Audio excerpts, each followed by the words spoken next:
I hope everyone's having a great day. I got a special episode tonight of One Team Garage. This is going to be my first ever post-build assessment. In this episode, I'm going to go over this 442 Cutlass. What went right, what went wrong, and what can be done next time to make this a better build.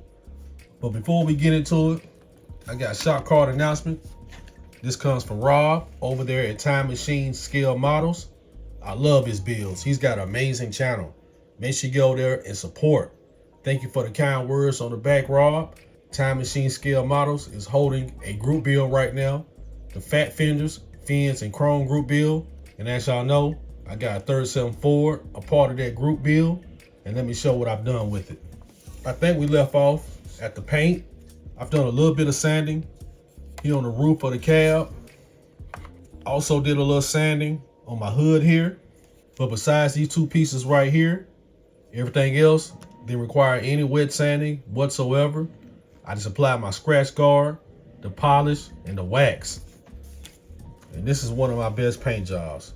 I'm very happy with it. I'm going to be working on the motor for this vehicle later this week. This is not due until February, so I'm taking my time with it.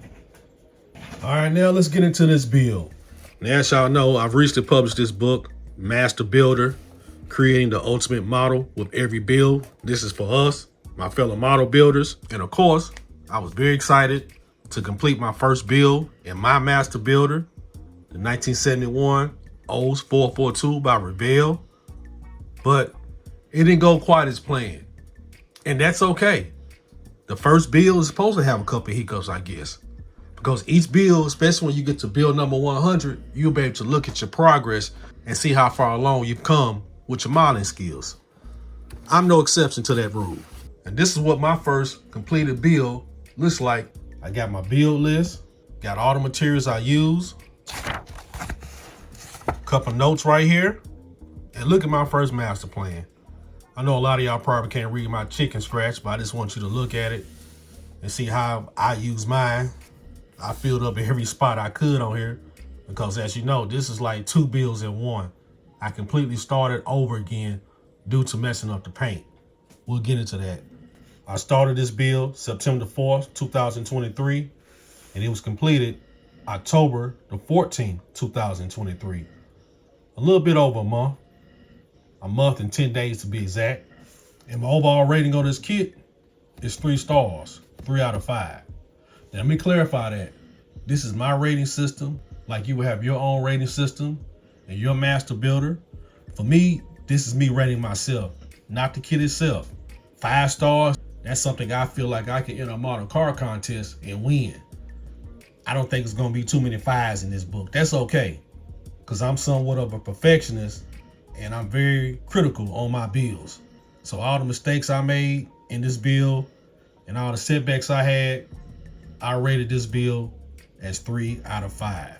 All right, now let's get to the meat and potatoes of this episode, the post-build assessment. Let's start with the good stuff first. What went right with this build? Great interior, custom racing stripes. I was very happy about those. Excellent rim choice. I added some battery wires along with the engine wires. That's the first for me. I recovered the build from that disaster I had.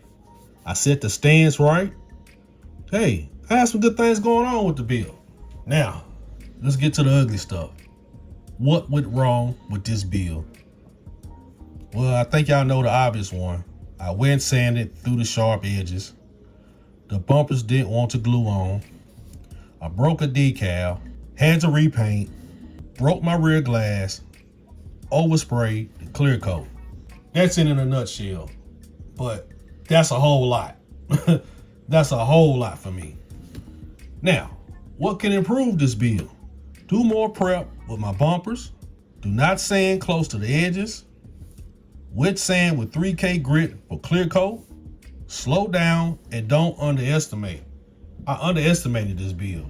You know, I figured it was a Revell kit. A lot of times Revell kits a little simpler to build. I was overexcited about it, so I got to rushing.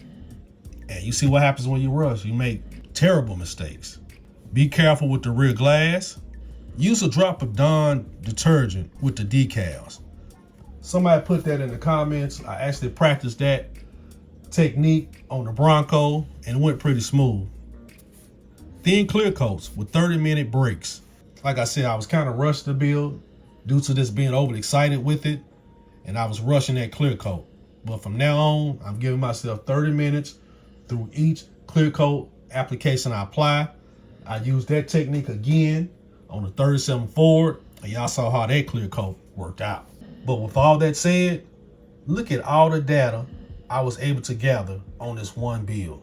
I was very impressed with all the information I gathered on this build. This information is invaluable.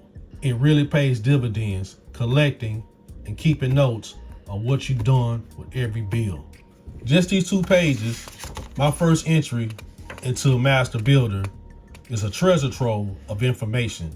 Not only will it improve the next 442 build I do, but it's also going to improve any build I do if I just apply everything I learned.